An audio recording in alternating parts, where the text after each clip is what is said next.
This is a quick walk around video for a Lexus RX 450, and this is the SEL model. As you can see here, 60 plate car. This one's actually done 79,000 miles. I don't normally do the videos here, so I do apologise, but unfortunately they're doing some work outside where our premises are, and it's quite noisy. So I've come here to, so I haven't got the background noise going on the whole time. I'll go around the car for you. Lenses on the car here at the front, absolutely clean as a whistle, no cracks, no condensation, nothing on there at all. Front bumper is in absolutely fantastic condition. The whole car is, in all honesty. Paintwork is astonishing on the car. For a car that's done this kind of mileage, very, very clean indeed.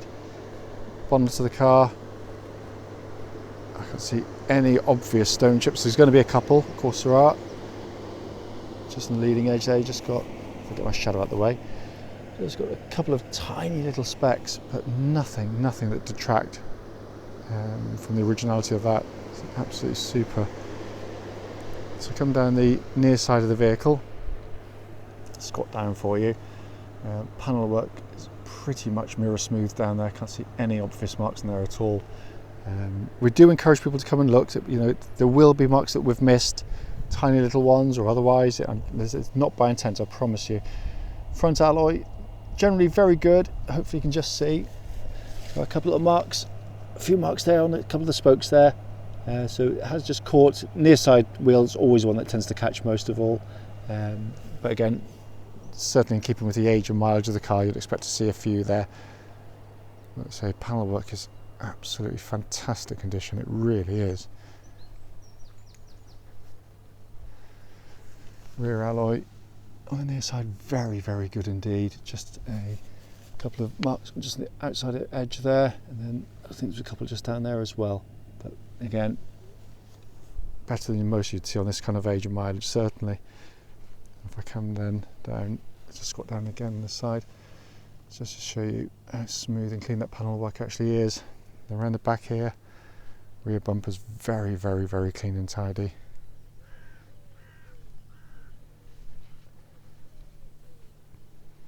And around to the off side of the vehicle. Again, as with the other side, beautiful, beautiful condition.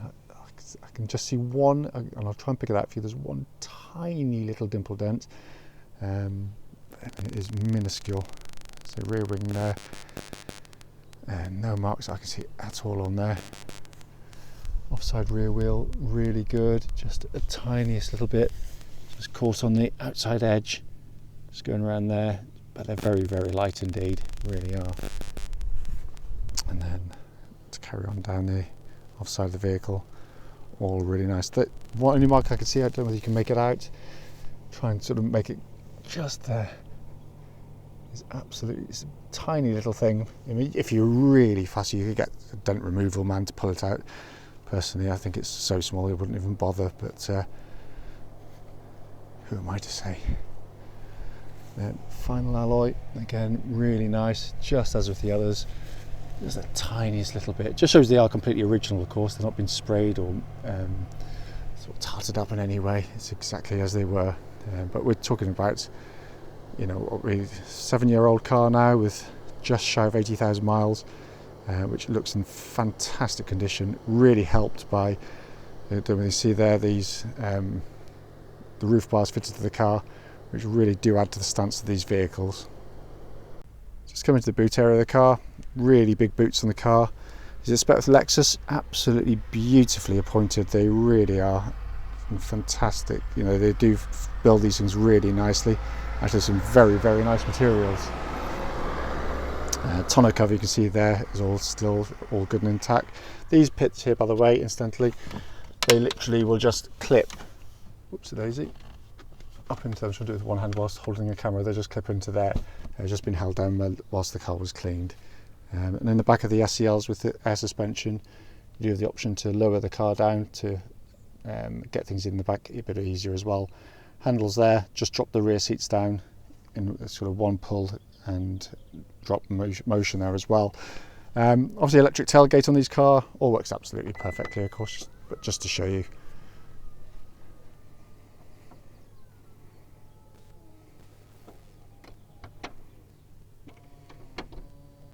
So coming to the back of the car, rear near side door card, all very good. It's got a full set of mats fitted to the vehicle as well. But full black leather interior, all in very, very, very nice condition. So it's a bit dark in here, so it's a bit later in the day than I'd like to have done it. But such is the pressure of getting them all done, I'll do my best. But so leatherwork's very, very, very nice indeed. Right, coming to the front, driver's door card again, very nice. Bank of electric window switches, electric wing mirror controls, all very nice condition. You see there, you got your 3 settings for your electric memory seats on the car. I'd want 3 is beyond me, but there we go. Driver's seat, all in very, very good condition. Only sort of tiny signs of wear on there, but very, very minor indeed. And then coming to the passenger one, again, equally very, very nice.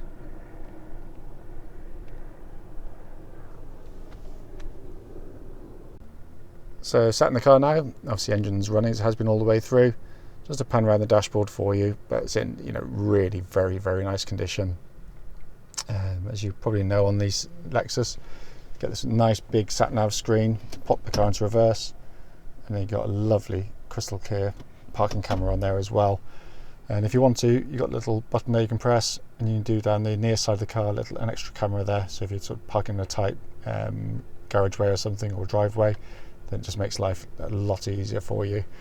But very, very, very nicely built and in lovely condition. Obviously Mark Levinson stereo on the SEL model as well.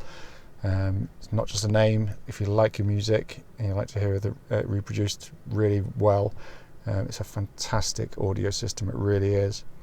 Coming down here, you've got your control pad there, little mouse pad for secondary functions on the vehicle, all working absolutely perfectly. And then, as you can see here, you've got your heated and air-conditioned seats on the SEL models, which on black leather interior is an absolute must, especially on sort of hot summer's days. Coming into the main dashboard, you can see there's 79,786 miles, and there's no warning lights on the vehicle whatsoever as the engine is running. And then we've got multifunction steering wheel, auto lights, auto wipers, as you'd expect on any of these Lexus cars. But as I said, it was all in fantastic condition. It really is. Been a very, very well looked after car. What will follow now will be a road test of this very car. Right then, this is a road test video for a Lexus RX 450. This is the SEL model. And this particular car has done 79,778 miles and is registered, if I can read it to you, BV60VAJ. The reason, for doing the videos, as I say in all of them, is very simple. We want customers to see the cars we're selling in operation prior to coming to see us. That way we can feedback anything on the vehicle that may be amiss, because we are critical of the videos of the car. The fact is that it's much easier to scan the internet now for cars for sale, and people are willing to travel much, much further to do so. But that's obviously fraught with the potential to have your time wasted if there's a fundamental fault with the car that you should have been told about. The video is also done on the same very quiet country roads, very close to where we operate our business, so I'd hope would be representative of what you should feel yourself. So coming to the car itself, these are absolutely fantastic cars, they really are, and this one's no different. It's got it starts absolutely immediately. Of course, you press a button and it tends to be in silent mode, or kind of the hybrid mode. So you just press a button, nothing seems to happen apart from the car says it's ready to go, effectively. When you pull away, it's absolutely silent, smooth. It's a very hard thing to explain just how seamless these cars actually are. But the way the engine kicks in is, it's almost imperceptible in the way it does it. When it comes in and out, whenever it does it, it wants to do it itself. You don't control it; it does it all for you. But when you put your foot down like now, get the engine to come in, it sings so sweetly. It's a beautiful, beautiful engine. Of course, when I say quiet country roads, only thing with country roads is tractors, of course, which I truly love, but unfortunately they're also rather slow. So, but there we go. But the engine, as I said, it's a fantastic unit. There's absolutely no warning lights on the dashboard at all on this vehicle. Temperature gauge running just under half, which is exactly where it wants to be in one of these cars. But it's just very, very, very quiet indeed. And there's no strange noises coming from the car at all from the engine, gearbox, or any other part of the car, in all honesty. Engine then feeds through into the CVT gearbox. Incredibly tough and durable units. We've had them with well over 200,000 miles, still going incredibly strong. Certainly the previous generation were. But it's the way it all links together. There's nowhere in it at all that I can feel whilst driving the car. This is no mileage on one of these cars. They are designed for hundreds of thousands of miles on original major components. And this one, I've just sold my wife's one, which had done 40 something thousand miles. Didn't drive any different to this, not in any way, shape or form. So in terms of kind of the powertrain in the vehicle, it is absolutely faultless. I'll come back into the detail of that slightly later in the video. But to pick up on other things, brake pedal of the car, it's a solid brake pedal. There's no pulsing, there's no vibrations, nothing coming back through into the vehicle at all. There's a tendency for big automatics, if they're abused, sometimes you can feel it's a kind of a sort of the brake pedal going up and down where the disc's actually slightly distorted over years of use. But there's nothing on this. It's absolutely spot on. Steering and suspension of the vehicle, steering of the car, very, very well judged. Very nicely set up steering. Again, what I'm looking for in the video is signs of wear, and there is none. I can't feel any delays in the steering of the vehicle. No obvious signs of wear at all in it. It feels as tight as as a new one, in all honesty. Really, really does. Likewise, the suspension of the car, because we're driving an SEL, they ride on air suspension, and I've got it set on the normal setting, which is what you'd do for virtually all your driving. But that's in fabulous order. Really, really is. The ride is incredibly comfortable. Very, very, very smooth riding cars. Ride very quietly. There's no clonks, bangs coming from underneath the vehicle. What's very impressive about it is the fact that, yes, it is a very comfortable, very serene drive, but it doesn't just keel over in the corners and die. It's got it really does hold its composure very well. I know this because I've literally just spent a week or so up in the north of Wales, going up through Snowdonia with the family, and it was a brilliant, brilliant, brilliant car to take on that drive. And the kids, because going around sort of windy A and B roads, it would be very easy indeed for them to feel sort of, if in a softly sprung car, we're getting sloshed about in the back, but they didn't raise an objection at any point, which is very unlike them, in all honesty, but there we go. But in terms of wear, there's no noises coming from it at all. It's exactly what I'd hope it should be. Also, as I'm driving along, just listening out for any noises that shouldn't be there, notably things kind of like wind noise, where on a car that's as tomb-like as in its quietness as this one is, you'd only need a windscreen replaced badly, or a door sill accidentally scagged, and you'd end up with some really annoying wind hiss. But there's nothing. It's absolutely as whisper quiet as they should be, and this one is exactly what it is. Looking around inside the car, all in fabulous order. Great places to sit and drive a car. Very natural driving position.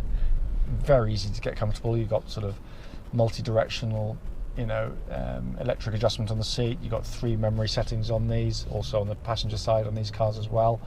But the seats are naturally very comfortable place to sit, and certainly when I did that long trip, at no point was I fidgeting around in the seat.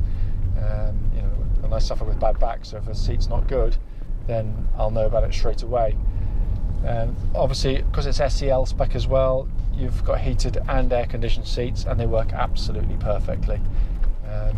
Likewise, the air conditioning system is a nice warm but slightly muggy day today. It's 24 degrees outside, but it's absolutely ice cold air conditioning being pumped back into the car, so that's all in absolutely fabulous order. Plastics all really nice in here. The build quality is quite astonishing. I mean, they are brilliantly built cars, and this one is no different to any of them. It's been fantastically screwed together, very stylish, very nicely done. It's not over the top. There's not, I think they've done a really good job. They've been reserved in the way they've gone about putting these things together. All the major controls are very easy to operate. Sat-nav screen is a big screen, nice and highly mounted, and that works really nicely. Part of the car, which I'm brutally honest with you, as I said in my very first video on one of these, I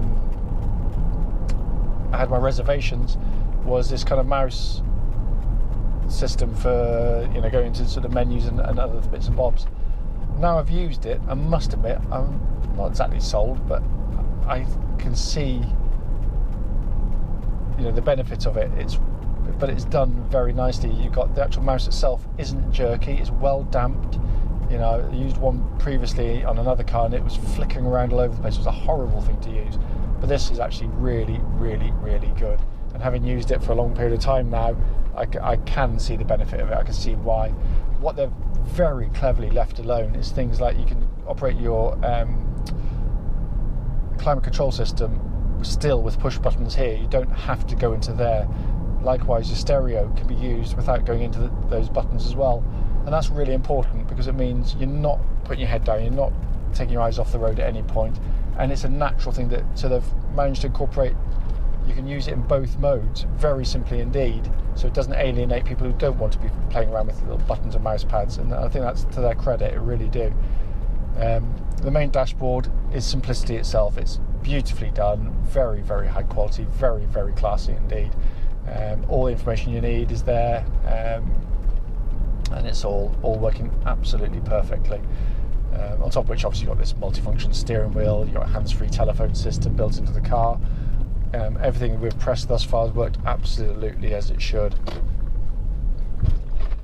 Coming back to the car itself, I readily admit all these things are subjective, and what's good for one man or woman is not necessarily good for someone else. I still, I've driven its competitors, I've owned its competitors. I've had Q7, I had an ML, I had an X5. None, in my personal opinion, can hold a light to these in terms of an overall package.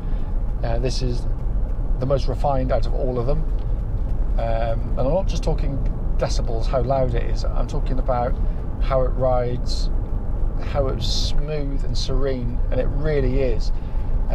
The way it delivers its power is absolutely astonishing. You put your foot down, you get a lovely V6 howl. You don't get a big diesel rumble. The trips I've done, which I've done in all of them, I've never been as comfortable in any of them as I have in this. Some are great. The X5 is a thundering tool of a car. But it's not as cosseting, it's not as smooth, it's not as relaxing. If you want to get from A to B as fast as you possibly can, an X5 is probably a better car. In fact, it is a better car. If you want to get from A to B comfortably, quietly, with refinement, this is a miles better car than that. On top of which, you've got a mechanical strength in these cars unmatched in its class. All the others that use turbo diesel technology, unfortunately, are going to be afflicted by exactly the same long-term diesel issues which we're seeing piling up on car after car after car, which is why I don't want one on part exchange. I'm going to be honest with you. So if you've got one, I don't want an X5 or an ML or a Q7 diesel engined car, because they'll all be running either 1 or 2 turbochargers, which means either 1 or 2 sort of EGRs and God knows what else. You've got the DPF filters, of course, on diesels, which you don't have on these things, and they're causing nightmares. Not for cars which are sort of usually a year or two old, which is when the motoring press test them, of course. But I'm talking when they're sort of 6, 7, 8 years old, done 50 to 100,000 or more, and they're causing all sorts of trouble. Whereas these, it's not to say they don't have issues. Of course they do. It's a machine, and they can and occasionally will go wrong. But it's far, far, far fewer and further between in terms of the issues they have. They really are. And they're just, on top of which, they're not just worthy mechanically, they're just lovely, lovely, smooth cars to drive. When you come and drive one, if you've never driven, you know exactly what I mean when I say that, because the way the CVT works, in combination with the hybrid system, the synergy system that they use, is absolutely, it was a masterpiece of engineering. It really, really is. To make it not only this smooth but this reliable is quite astonishing, in all honesty. Videos to pick up on any issues with the car. I genuinely can't find a single thing on the car that you'd have an issue with whilst driving the car. And as I said before on previous videos, I will always mention anything that's immediately and obviously wrong with the car. If I've missed anything on the road test video, please don't hesitate to give us a call, and we'd be more than happy to answer any question you might have about this car.